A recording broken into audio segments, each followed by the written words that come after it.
राग विज्ञान का, शिव स्वरूप शिव का, नमो त्रियोग समार्ग। सभी बहनों को जय जिनेन्द्र, दीदी को सादर जय जिनेन्द्र। आज मेरा विषय है 5 संगति।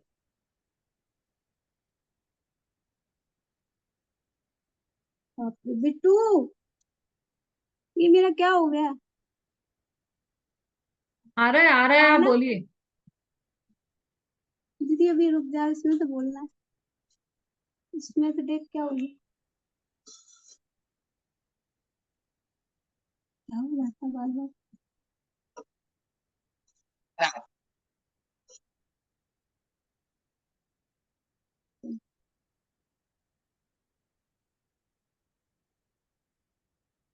दीदी, समिति किसे कहते हैं?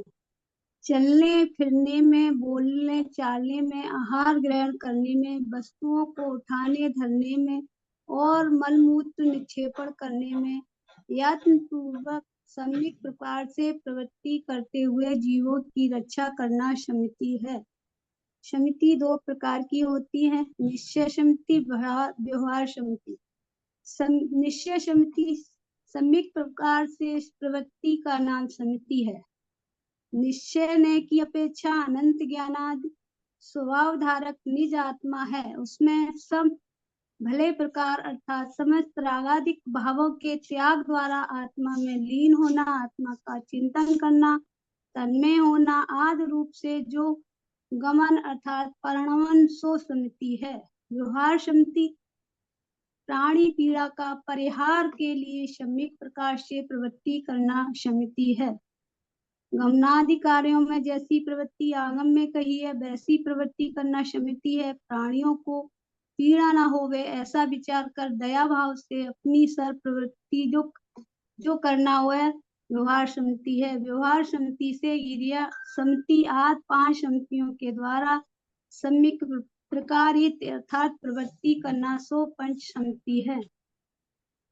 समिति के 5 भेद, ईर्ष्या, भाषा, ऐसड़, जासा, आदान, ने चेव, निखेवो, संयम, सोई, निमित्ते, खंती, जीर्णा, पंच समदियो। पहली समिति ईर्ष्या समिति। ईर्ष्या समिति प्रासुक मार्ग में दिन में 4 हाथ प्रमाण देखकर अपने कार्य के लिए प्राणियों को पीड़ा नहीं देते हुए संयमी का जो गमन है वह ईर्ष्या समिति है। मार्ग, नेत्र, सूर्य का प्रकाश, ज्ञानादि में यत्न, देवता आदि आलम्बन, इनकी शुद्धता से तथा प्राश्चित आदि सूत्रों के अनुसार से गमन करते मुनि के ईर्ष्या समिति होती है। ऐसा आगम में कहा है, कैलाश गिरनार आदि यात्रा के कारण गमन करना ही तो ईर्ष्या पथ के आगे की 4 हाथ प्रमाण भूमि को सूर्य के प्रकाश से देखना। मुनि सावधानी से हमेशा गमन करें। जी, ये ईर्ष्या समिति है। ईर्ष्या समिति के अतिचार, सूर्य के मंद प्रकाश में गमन करना, जहाँ पांव रखना हो वह जगह नेत्र से अच्छी तरह से ना देखना, इतर कार्य में मन लगाना, सो ईर्ष्या समिति के अतिचार हैं। भाषा संगीता जी, समिति। हाँ ऐसा है, ये समिति अपन केवल समिति की चर्चा कर रहे हैं, अतिचार की चर्चा नहीं कर रहे हैं, तो आप अतिचार वाला प्रकरण नहीं बोले, नहीं है, अच्छा नहीं। है ना। भाषा समिति वो वो जरा अपवाद जरा सा मार्ग है, है। राजमार्ग नहीं है, वैसे भी वो अपवाद मार्ग है। मतलब वो किसी किसी को और कभी कभी होता है, और उससे वो बचकर मतलब बचते हैं उन अतिचारों से मुनिराज। तो मुनिराज को हाँ अतिचार समझ हो गई। ऐसा जरूरी नहीं है, तो आप केवल उसकी समिति की चर्चा कीजिए। हाँ बोलिए। नंबर 2, भाषा समिति। भाषा समिति झूठ दोष लगाने, रूप पैशून्य, व्यर्थ हंसना, कठोर वचन, परनिंदा, अपनी प्रशंसा और विकता इत्यादि वचनों को छोड़कर स्व पर हितकारक वचन बोलना भाषा समिति है। द्रव्यादि चतुष्टय की अपेक्षा सत्य वचन, सामान्य वचन, मिर्षावाद आदि दोष रहित, पापों से रहित, आगम के अनुसार बोलने वाले के शुद्ध भाषा समिति है। स्व और पर मोक्ष की ओर ले जाने वाले सुपरहितकारक निरर्थक बकवाद रहित मित स्फुटार्थ व्यक्ताक्षर और असंदिग्ध वचन बोलना भाषा समिति है। मिथ्या विधान, असूया, प्रिय वेदक, अल्पसार, शंकित, संभ्रांत, कसायुक्त, परिहासयुक्त, अयुक्त, असभ्य, निष्ठुर, अधर्म, विधायक, देशकाल, क्रोधी और चापलूसी आदि वचन दोषों से रहित भाषा करना चाहिए। वचन दोषों से रहित भाषण करना चाहिए। ये भाषा समिति है।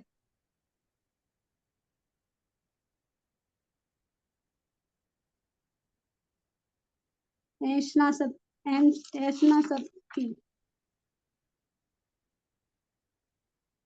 सब समिति वितरागी जैन मुनि साधु उत्तम कुल वाले श्रावक के घर आहार के 46 दोषों को टालकर तथा अमुक रसों को त्याग कर शरीर को पुष्ट करने का अभिप्राय न रखकर मात्र तप की वृद्धि के लिए आहार ग्रहण करते हैं। ये ऐसा समिति है।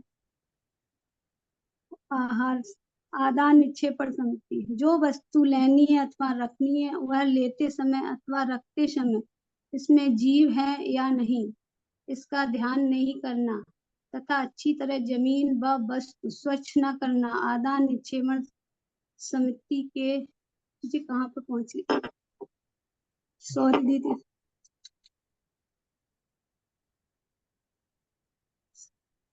ये अतिचार है आदान निक्षेपण समिति का। इसके पहले होगा आदान निक्षेपण समिति।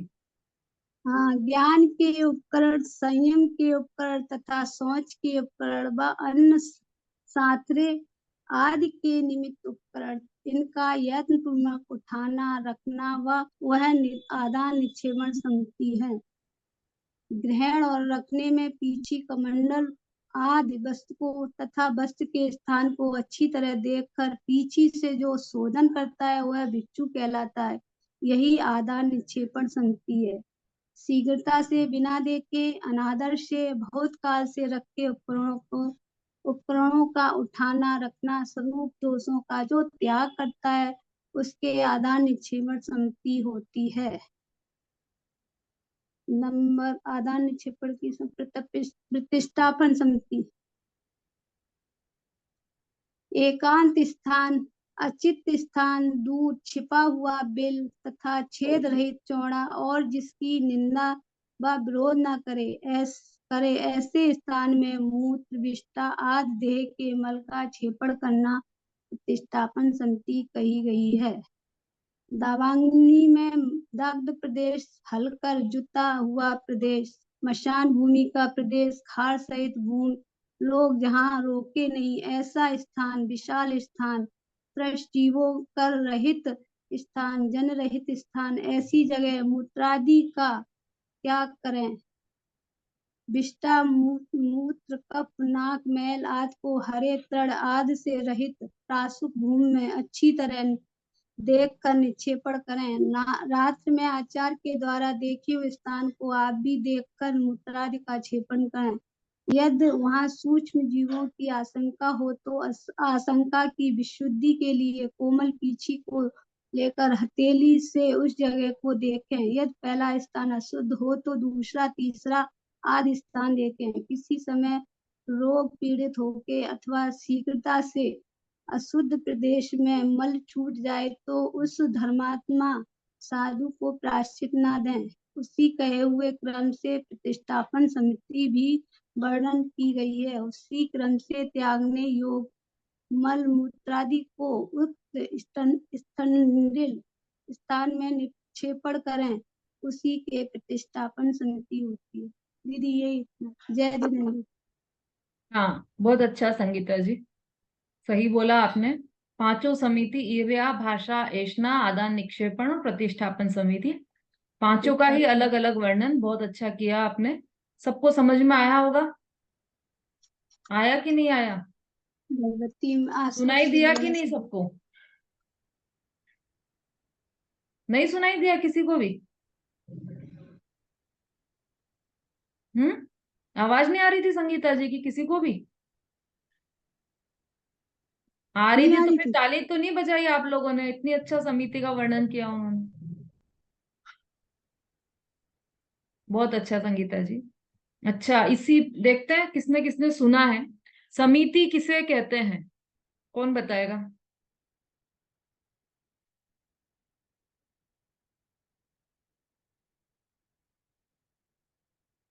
समिति कहते किसे? अभी 5 समिति के बारे में बताया यहाँ पर। समिति कहते किसे हैं संगीता जी? जय जिनेन्द्र दीदी, यत्नाचार पूर्वक सम्यक प्रवृत्ति को समिति कहते हैं। अर्चना जी?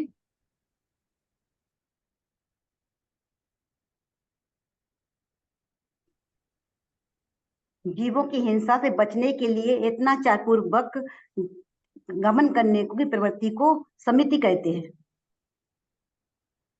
ठीक है, और कोई? सरिता जी? दीदी प्रमाद रहित यत्नाचार पूर्वक यानी सावधानी पूर्वक सम्यक प्रवृत्ति को समिति कहते हैं। हाँ, ये सही परिभाषा। केवल यत्नाचार प्रवृत्ति नहीं, प्रमाद रहित यत्नाचार प्रवृत्ति वह समिति है। पूरी कंप्लीट परिभाषा यही है। अच्छा, एषणा समिति किसे कहते हैं?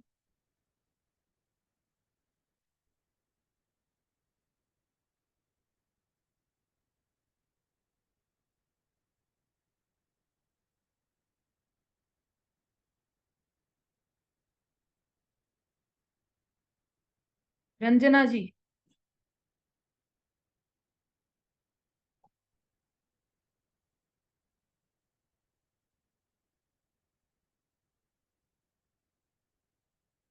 प्रमोद बालाजी?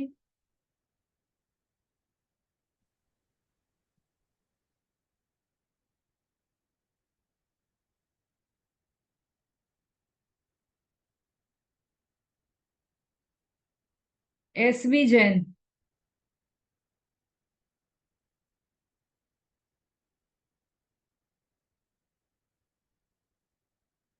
क्या बात है, किसी को समितियां समझ में नहीं आई है क्या? अरुण जी?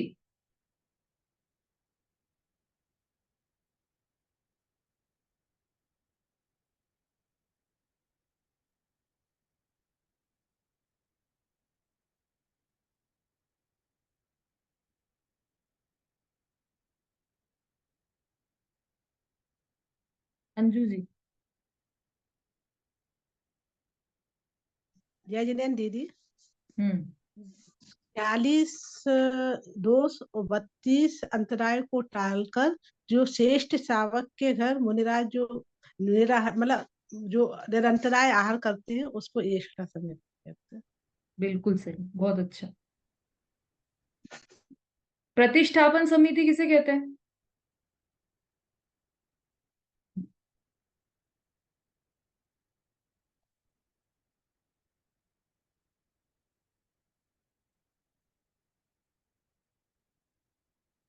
बबीता जी? अब आदि शरीर के मैल को जीव रहित स्थान देकर त्यागते हैं, इसलिए उनको प्रतिष्ठापन समिति कहते हैं। ठीक, सही बताया। समितियां 5 समितियां सिर्फ, और पांचों की परिभाषा याद रखनी है आपको, है ना? चलिए, अब अगला वक्तव्य देने कौन आ रहे हैं?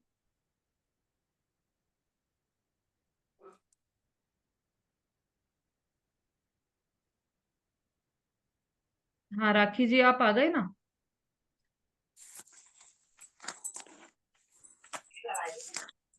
फिर भी खिड़की से आवाज आ रही है। अरे आने दो थोड़ी देर। हाँ, बोलिए राखी जी, क्या विषय है आपका? जी जी, जय जिनेन्द्र। दीदी, मेरा विषय है अरिहंत भगवान और सिद्ध भगवान की दशा। आ, सभी को मेरा सादर जय जी। आज मैं अरिहंत दशा और सिद्ध दशा का वर्णन करना चाह रही हूँ, जिसकी कक्षा आदरणीय दीदी के द्वारा 6 डाला के अंतर्गत ली जाती है, जो कि दौलत राम जी कृत है। अरिहंत भगवान। अरिहंत तीर्थंकर केवली और सर्वज्ञ होते हैं। महावीर भगवान जैन धर्म के 24वें तीर्थंकर माने जाते हैं। बुरे कर्मों का नाश होने पर केवल ज्ञान द्वारा जो समस्त पदार्थों को जानते हैं, इसलिए उन्हें केवली कहा जाता है। सर्वज्ञ भी उन्हें वे कहते हैं। 4 अक्षय और 8 प्रातिहार मिलकर अरिहंत परमात्मा के 12 गुण होते हैं। अरिहंत भगवान के ज्ञान में तीनों लोक, तीनों काल के सभी पदार्थ स्पष्ट होते हैं और तब भव्य जीवों को मोक्ष मार्ग का उपदेश देते हैं। सिद्ध भगवान निष्कर्म जीव, सब कर्म रहित, वे सिद्ध अष्टमूल गुण से युक्त हैं। अरिहंत भगवान ने अपने शरीर का त्याग नहीं किया है, जबकि सिद्धों ने अपने शरीर का त्याग कर मोक्ष प्राप्त किया है। सिद्ध दशा में सम्यकवादी 8 गुण प्रकट होते हैं। मुख्य 8 गुण व्यवहार से कहे हैं, निश्चय से तो अनंत गुण होते हैं और स्वाभाविक ऊर्ध्वगमन के कारण एक समय में लोक के अंत में पहुंचकर स्थिर रह जाते हैं। जो संसार रूपी दुखदायी समुद्र को पार हो गए हैं, वही जीव निर्विकारी, अशरीरी, अमूर्तिक, शुद्ध चैतन्य रूप तथा अविनाशी होकर सिद्ध दशा को प्राप्त हुए हैं। जय जिने। कौन से 12 गुण बताए आपने अरिहंत भगवान के? 4 अरिहंत भगवान के 4 दीदी वो थे ना, 4 अक्षय और 8 प्रातिहार।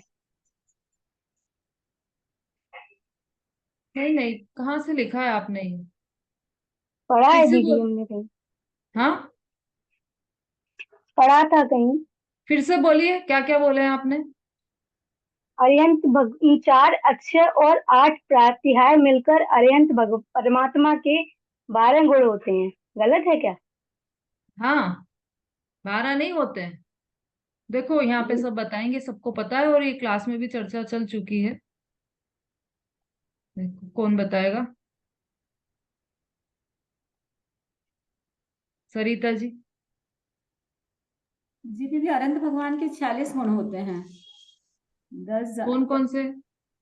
10 जन्म के होते हैं और 10 केवल ज्ञान के होते हैं, 14 देवकृत होते हैं, 8 प्रातिहार होते हैं और 4 अनंत चतुष्टय होते हैं। बहुत बढ़िया। ये 46 गुण होते हैं अनंत भगवान के, है ना? 12 तो कहीं भी नहीं, पहली बार ही आपके मुंह से सुने हैं ये। पर ये सब मिला के 46 गुण होते हैं अनंत भगवान के। ठीक है राखी जी, इसको करेक्ट कर लीजिएगा। चलिए, बहुत अच्छा, आपने बहुत अच्छा बोला। अरहंत दशा और सिद्ध दशा दोनों का वर्णन किया। कौन सा चारित्र होता है अरहंत भगवान के?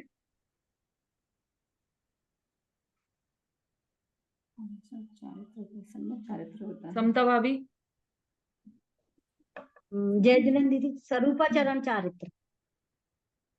अरहंत भगवान को संगीता जी। अरिहंत भगवान के तो सकल चारित्र होता है ना। सरिता जी। अरहंत भगवान को सम्यक चारित्र होता है दीदी। भाई ऐसी चीज बताओ जो दूसरों में घटित ना हो। चलिए विमलेश जी बोलिए। हाँ दीदी, जय जिन दीदी, यथाख्यात चरित्र होता है दीदी। Very good. अरहंत भगवान को यथाख्यात चारित्र होता है। अब सरिता जी ने बोला सम्यक चारित्र, उसको गलत कर दिया तो वो क्या मिथ्या चारित्र होता है क्या अरहंत भगवान को? कि नहीं, सम्यक चारित्र अगर हम बोलते हैं अनंत भगवान को होता है तो उसमें दोष आता है। उसमें कौन सा दोष आता है? अति व्याप्ति दोष आता है। सम्यक चारित्र तो चतुर्थ गुण स्थानवर्ती को भी है, पंचम गुण स्थानवर्ती को भी, मुनिराज को भी है, 7वें 8वें गुण स्थानवर्ती को भी, सबको है सम्यक चारित्र। तो यह अति व्याप्ति दोष आ गया। इसलिए मुनिराज का अरहंत भगवान का पूछा है तो ऐसा कुछ विशेष बताना पड़ेगा जो किसी में भी नहीं। यथा क्या चारित्र होता है। और सकल संयम जहां तक बोला है, सकल संयम तो मुनिराज का कहा जाता है। सकल चारित्र मुनिराज को होता है, अनंत भगवान के यथा क्या चारित्र होता है। अच्छा,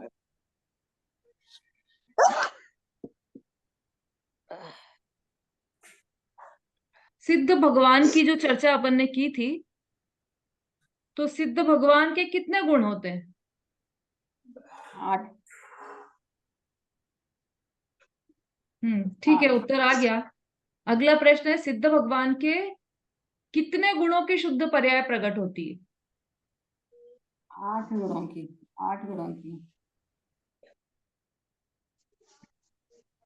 संगीता जी।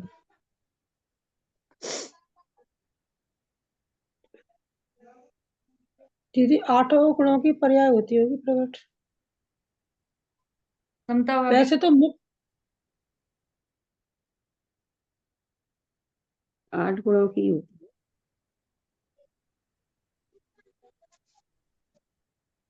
बोलिए जल्दी। 8 गुणों की पूरी रेखा शुद्ध जी। पर्याय है ना। जय जैन दीदी। दीदी 8 गुण की 8 पर्याय होती हैं। नंदिता जी। जय जिनेन्द्र, ये मेरे पास बुक में जो लिखा है मैं वो रीड आउट कर रही हूँ। इसमें ज्ञानावर्णी कर्म के 6 से अनंत ज्ञान, दर्शनावर्णी कर्म के 6 से अनंत दर्शन, वेदनीय कर्म के 6 से अव्याबाद।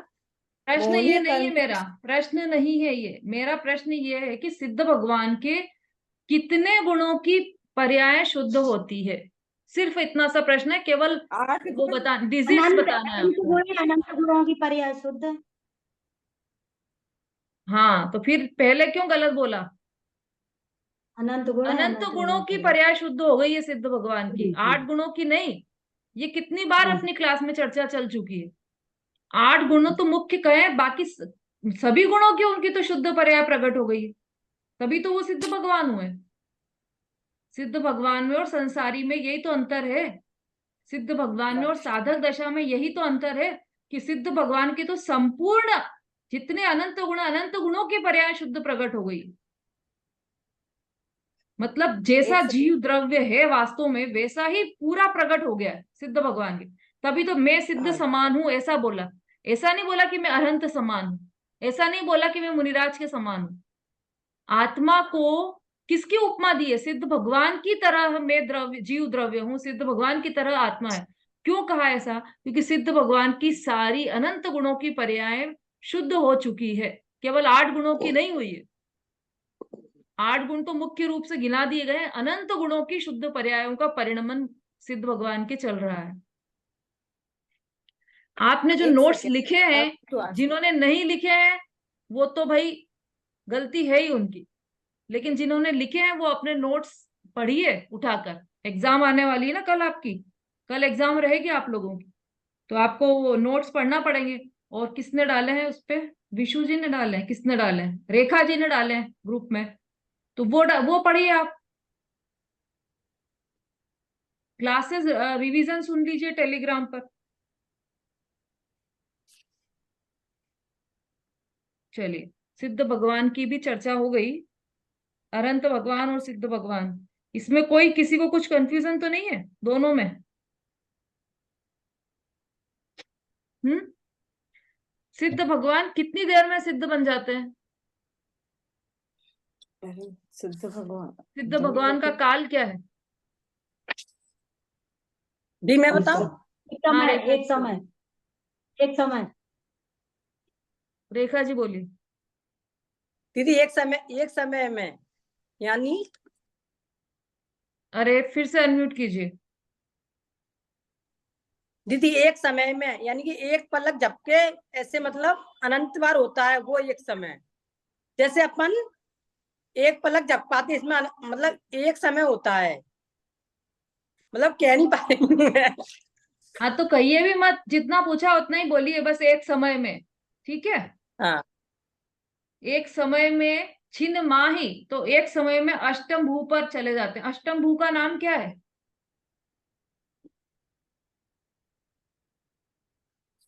संगीता जी। ईसत प्राभाग अष्टम भूमि। बहुत अच्छा, बिल्कुल सही। अच्छा, सिद्ध भगवान एक समय में सिद्ध बन गए, तो सिद्ध दशा का काल क्या है? एसवी जैन, पहले भी आपने, आपको अनम्यूट किया था, आपने उत्तर नहीं दिया था। जय जैन दीदी। हाँ, अनंत काल, अनंत अनंत काल तक। अनंत अनंत काल। चलिए, और कोई? अर्चना जी। दीदी वो भी एक ही समय में। दो उत्तर आ गए भाई। ये दोनों में से ही आपके उत्तर हैं या कोई और अलग भी है? सिद्ध दशा का काल कितना है? सिंपल सा प्रश्न पूछा है मैंने। शीला आंटी। अनंत अनंत काल अनंत अनंत काल अनंत अनंत काल। ठीक ठीक। अनंत अनंत काल है दीदी सिद्ध दशा का काल तो। नहीं, आपने एक बार दे दिया, अब एग्जाम आने वाले हैं, आप उसमें जो लिखोगे वही माना जाएगा। पहली बार में जो लिख दिया वही मानेंगे। मंजू जी।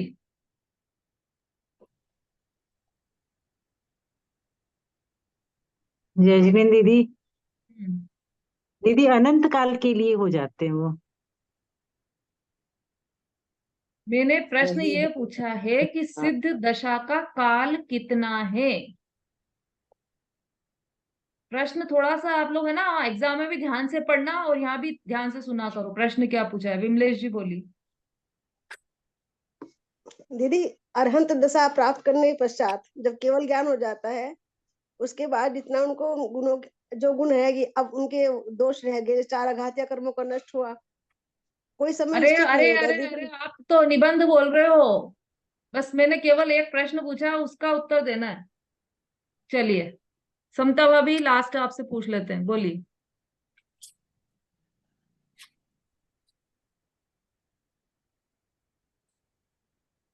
अरे अनम्यूट क्यों नहीं कर रहे आप? चलिए संगीता जी बोलिए, आप बोलिए। दीदी अनंत अनंत काल है, जैसे है वैसे ही वो अनंत। एक मिनट संगीता जी बोलिए। मेरा आंसर भी अनंत काल है। भाई मैंने ये नहीं पूछा कि सिद्ध भगवान कब तक रहेंगे सिद्ध दशा में, मैंने पूछा सिद्ध दशा का काल कितना है। प्रश्न प्रश्न बार बार आप सुनो तो उसको समझ में आएगा।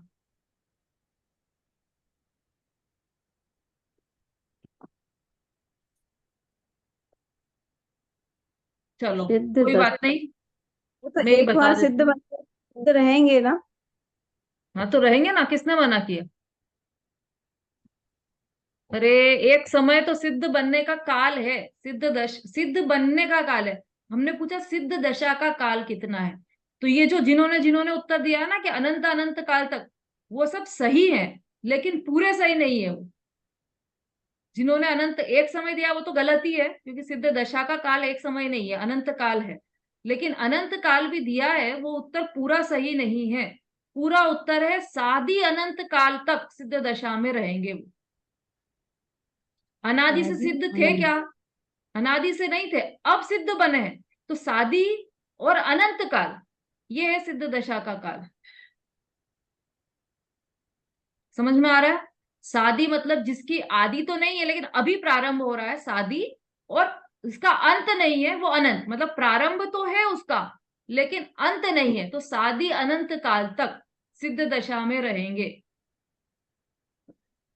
और जो सिद्ध भगवान बन गए हैं, जब वो मिथ्यात्व की दशा में थे, तो मिथ्यात्व दशा का काल कितना था?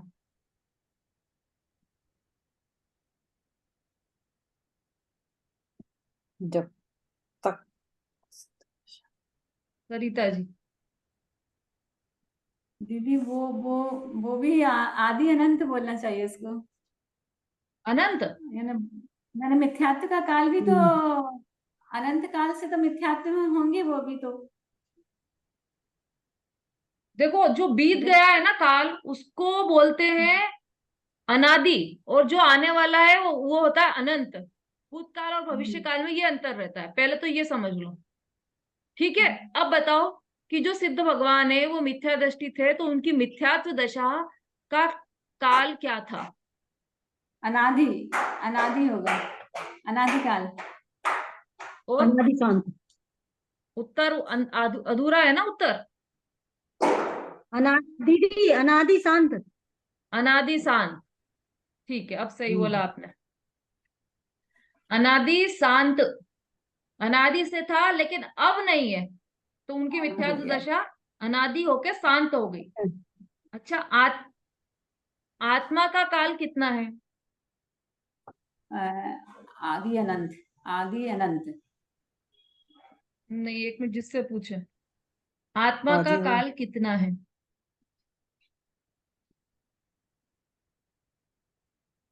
कारण सहित बताना रहेगा आपको। संगीता जी, भाई ये 4-5